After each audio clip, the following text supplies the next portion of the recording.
मेरा मौके पे जनाब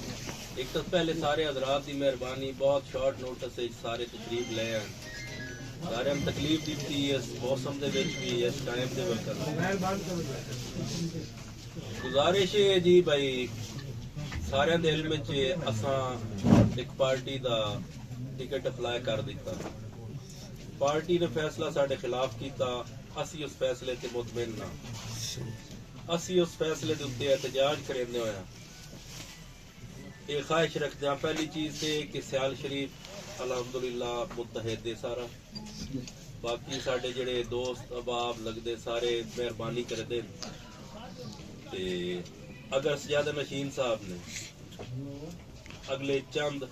घंटियां दे विच हुक्म दे दिता तो इंशाअल्लाह असी आजाद इलेक्शन लड़न वास्ते तैयार हैं।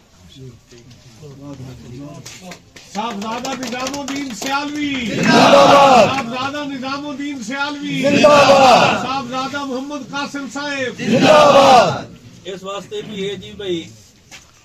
अनाउंसमेंट अनकरीब अगले चंद घंटे दे विच इंशाअल्लाह कासिम साहब या साडे जरिए हो वैसी इस चीज दी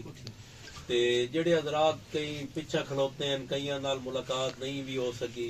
कईयां नाल राबता होया फोनां ते, कई पहुंच नहीं सके, गुजारिश सारियां तू ये उसी वक्त कि वक्त इस इलेक्शन नू अच्छे तरीके नाल लड़िया वजे वक्त ये कम अज कम जमात नू दसिया वजे कि उन्होंने फैसला गलत आ और असी उस फैसले की ताईद ना करेंगे।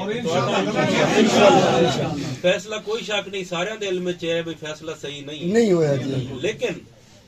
ये उन्होंने असा विखावना जी सिर्फ जबानी नहीं अमलन असा विखावना कि तुहाडा फैसला गलत है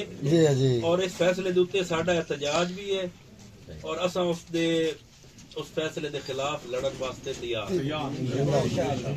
साहबजादा गुलाम निजामुद्दीन जिंदाबाद।